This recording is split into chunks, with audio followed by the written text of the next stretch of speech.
The baby shower fell silent when his sister stood up and announced, "That baby will ruin my brother's life." My husband sighed and said, "She's just protective."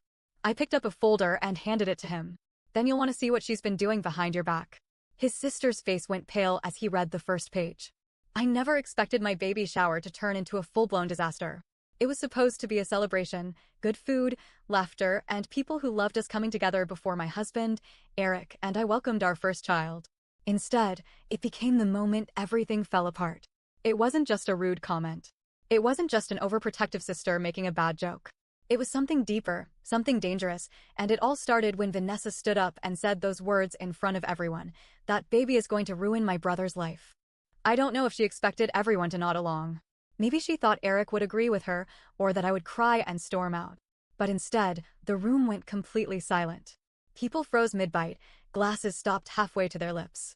My best friend had a look of pure shock, and my mother, who had spent weeks planning this shower, stared at Vanessa like she had grown horns. I turned to Eric, waiting for him to say something. He sighed, rubbed his temples, and mumbled, "She's just protective." Protective? That was not protective. That was insane. But I didn't react, not yet. Because I knew something he didn't. I had been waiting for the right moment, and Vanessa had just handed it to me. I reached into my bag, grabbed a folder, and slid it across the table to my husband. "Then you'll want to see what she's been doing behind your back." That's when Vanessa's face went pale. Vanessa and I were never close, but I tried. I really did. She was obsessed with Eric in a way that didn't feel normal for a sibling. She made weird comments all the time. "You don't know him like I do. He's always been the golden child. I just don't want him to settle." Settle. Like I was a downgrade. Like our baby was an anchor. When I got pregnant, she didn't congratulate me.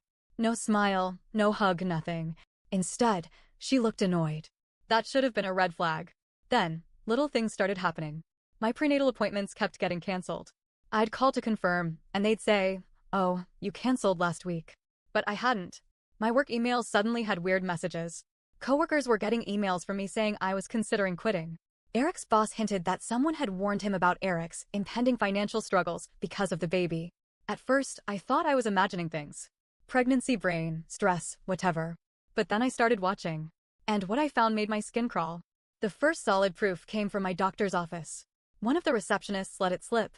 Oh, it was a woman who called to cancel. She said she was you, but I remember thinking she sounded different. I asked for the call logs. Guess what? The number wasn't mine. It was Vanessa's. I needed more. So, I started digging. I got IT at work to trace the weird emails. They weren't from my account. They were from a dummy account made in my name, and when we traced the IP, Vanessa's apartment. Then came the final blow. Eric's boss finally forwarded the voicemail from the concerned party, who had warned them that Eric was about to be financially drained. And there it was. Her voice. So here we were. At my baby shower. Vanessa had made her speech, Eric had brushed it off, and now he was flipping through pages of evidence. The color drained from his face. His hands shook. Then his entire expression changed. He looked at Vanessa, pure rage in his eyes. "Vanessa, what the actual F asterisk is this?" The whole room was dead silent. She tried to play dumb. I don't know what you mean. I didn't let her finish." "You don't know what I mean? You don't recognize the emails you sent to my doctor, pretending to be me? You don't remember making fake appointments and canceling my real ones? You don't recall calling Eric's job and telling them he was about to have a financial disaster on his hands?" Her mouth opened and closed like a fish. "You've been trying to sabotage my pregnancy. You wanted me to lose this baby." Eric's jaw clenched. He was breathing hard, like he was trying not to lose it in front of everyone. "Tell me this isn't true," he said, voice dangerously low. Vanessa's eyes darted around like she was looking for an escape. She tried to switch tactics. "Eric, I was just helping you. You don't understand what you're getting into. This baby is going to—" He slammed his hand on the table. "Hard. Stop talking." She flinched. Vanessa snapped. "SHE stole you from me." She pointed at me like I was the villain. "She ruined everything. We had plans, Eric. We were supposed to travel, to start a business, I stared at her. "What the hell? Vanessa, what are you talking about?" I asked, my voice shaking. Eric's expression darkened. "You thought we had a life together?" Vanessa started crying, actual, ugly sobbing. "I just wanted you to be happy. You were supposed to be great. Not some boring husband with a kid. She's ruining your life. Don't you see that?" Everyone was watching. No one moved. Eric finally spoke. "You're sick." Vanessa lunged forward, grabbing his arm. Eric, please. I did it for you. You can still leave. We can fix this. He yanked his arm away like he had been burned. You're dead to me. She froze. Leave. She didn't move. Now, her face twisted with rage, but she had nowhere to go. No one defended her. No one told Eric to calm down. She had lost. And then, she ran out the door. The house was quiet. Too quiet. Eric hadn't spoken since Vanessa stormed out. He just sat there, hunched over the stack of evidence, gripping the pages so tight his knuckles were white. My best friend, Sarah, stood by the kitchen island, arms crossed, mouth pressed into a thin line. My mother was picking up the leftover decorations, muttering under her breath about how some people needed therapy. I didn't know what to say. What could I say? Eric had just found out that his own sister had tried to sabotage his job, my pregnancy, and our entire future, and she had done it thinking she was saving him. Finally, he broke the silence. She's not done. I turned to him. What do you mean? He looked up, his face blank but his eyes full of something I couldn't place. Fear? Anger? She's not just going to walk away. And deep down, I knew he was right. It started small. The next morning, I woke up to a text from an unknown number. Enjoy it while it lasts. No name, no context. I stared at it for a full minute before showing Eric. He looked at it, sighed, and tossed his phone onto the couch. She's pissed. That afternoon, my mom called. Did you delete your baby registry? No. Well, it's gone. I pulled it up on my phone. She was right. The whole thing had been wiped. Sarah texted me a few hours later. Did you block me on Instagram? I hadn't. But when I checked, my account was gone. Completely deleted. Eric was pacing now. She's trying to make you disappear. And he was right. By the next morning, things escalated. Eric's boss called. Hey man, I hate to ask this, but did you cheat on your wife? Eric nearly dropped his coffee. What? We got an anonymous email with screenshots of some questionable texts. Just wanted to warn you. Eric demanded to see them. And sure enough, someone had photoshopped a fake conversation between him and some random woman, making it look like he had been sneaking around. It was sloppy work, but it didn't matter. The damage was done. Then, the cops showed up. A wellness check. We got a report that a pregnant woman at this address was being abused. I nearly choked. Eric froze. Excuse me? The officers looked uncomfortable. The caller was very concerned. Said you were trapped. That your husband was controlling and dangerous. I couldn't believe it. Vanessa had called the police on my husband. It took half an hour to convince them that everything was fine.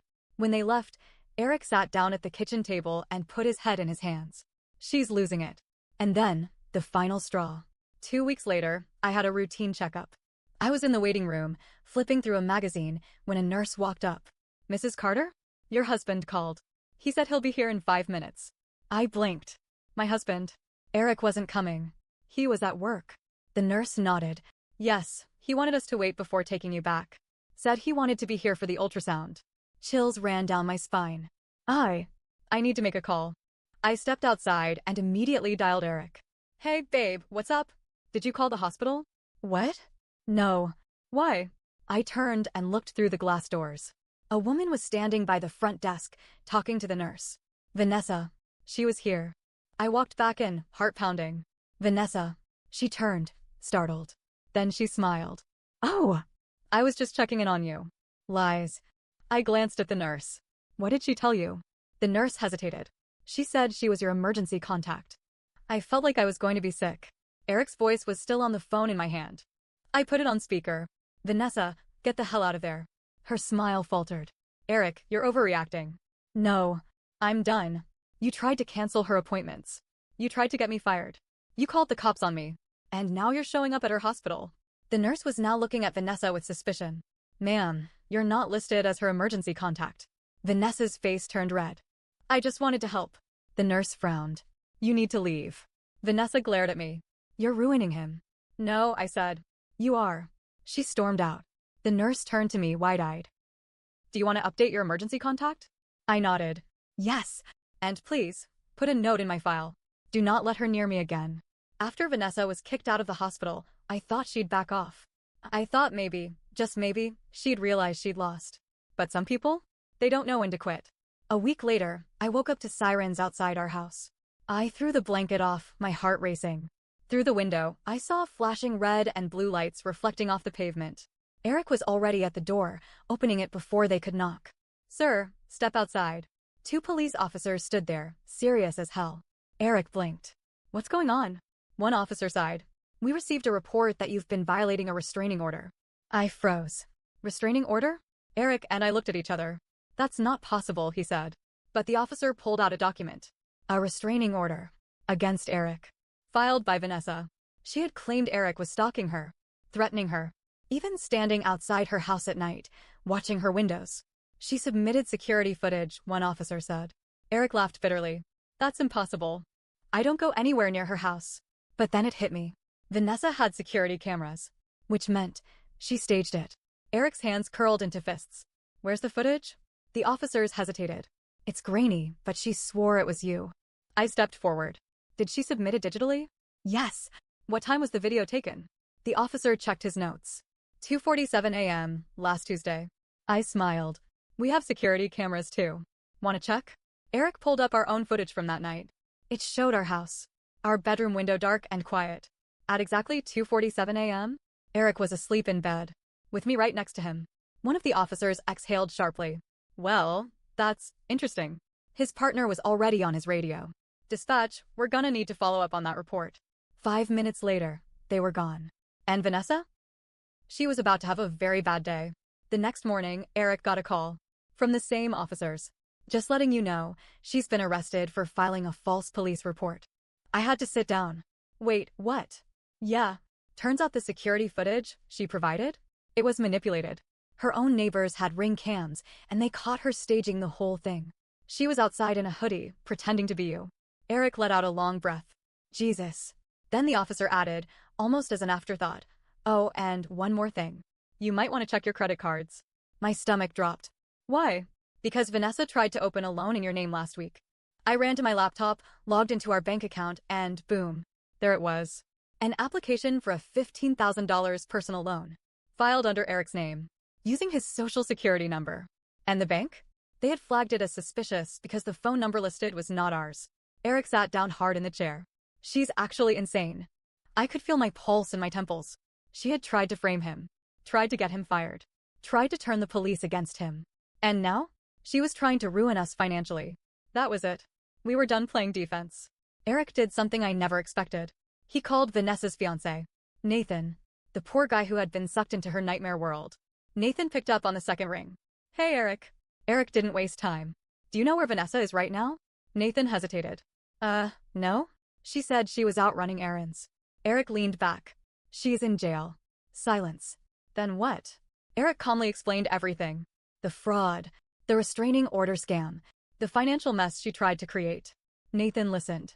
Didn't say a word. Then, in the quietest voice, he asked, can you send me proof? Eric sent everything. And a few hours later, Vanessa's entire world started crumbling. By that evening, Nathan had broken off the engagement. Told her parents everything. Filed a restraining order of his own. Vanessa came home to an empty house. Her bags? Packed and waiting on the porch. Her fiancé? Gone. Her family? Done with her. Her credit? Destroyed. And when she tried to text Eric, he blocked her.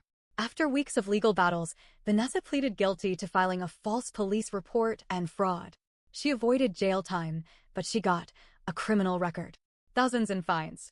A mandatory psychological evaluation. Last we heard, she moved out of state. No one misses her. Eric kept his job. I gave birth to a healthy baby girl. And we moved to a new house. No more Vanessa. No more drama. Just peace. And we have no regrets. Not a single one. For a while, after Vanessa's arrest and her fiancé leaving her, things were quiet. Too quiet. Eric and I tried to move on, focus on the baby, focus on our lives. But we both knew something. She wasn't done. Then, 3 weeks later, we got the text. Vanessa, meet me at Mom and Dad's house. Now. Eric stared at it. His jaw tightened. She wants a final showdown. I hesitated. Maybe we should ignore her. No, he said. If we don't end this now, she'll never stop. And I knew he was right. So we went. We pulled up to Eric's parents' house. Vanessa was already waiting outside, pacing.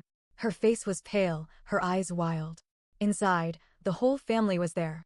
Eric's mom, his dad, his brother, a few aunts and uncles. They all knew what had happened. And nobody was on her side anymore. Vanessa stood in the middle of the living room, arms crossed, lips pressed together. The moment we walked in, she let loose. Are you happy? Eric didn't blink. Define happy. You ruined my life. I laughed, sharp and humorless. Oh, you did that all by yourself. She whirled on me.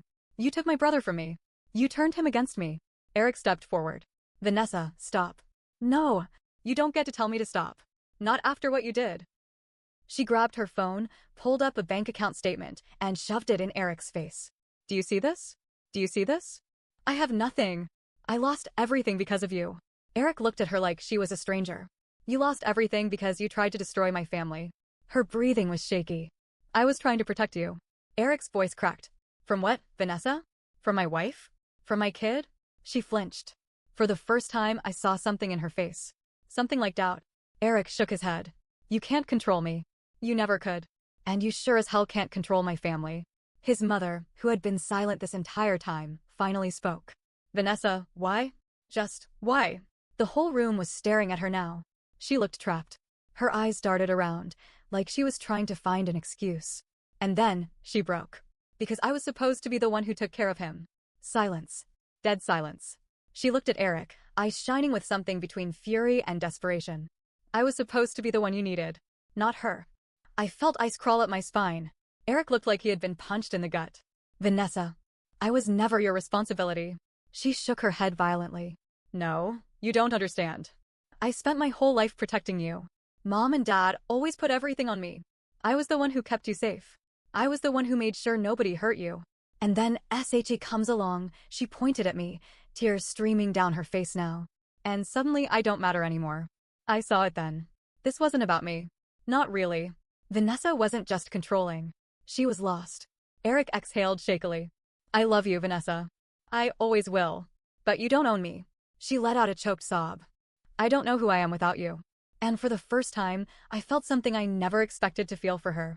Pity. Eric's mom stepped forward, tears in her own eyes. You're our daughter. You're Vanessa. But you need help. And you need to stop hurting people before it's too late. Vanessa looked at all of us. At her parents. At her brother. At the family she had driven away. And for the first time, maybe ever, she looked ashamed. Vanessa didn't apologize that day. She just walked out. But she didn't fight anymore. The police case moved forward. She was sentenced to community service and court-mandated therapy. Nathan, the ex-fiancé, never spoke to her again. She moved to another city, cut off contact with almost everyone. And as far as I know, she's still trying to figure out who she is. Eric and I moved to a new house. A new start. Vanessa is no longer in our lives. And for the first time in a long time, we are free. There's no dramatic ending. No perfect closure. Just peace. And after everything, that's all we ever wanted.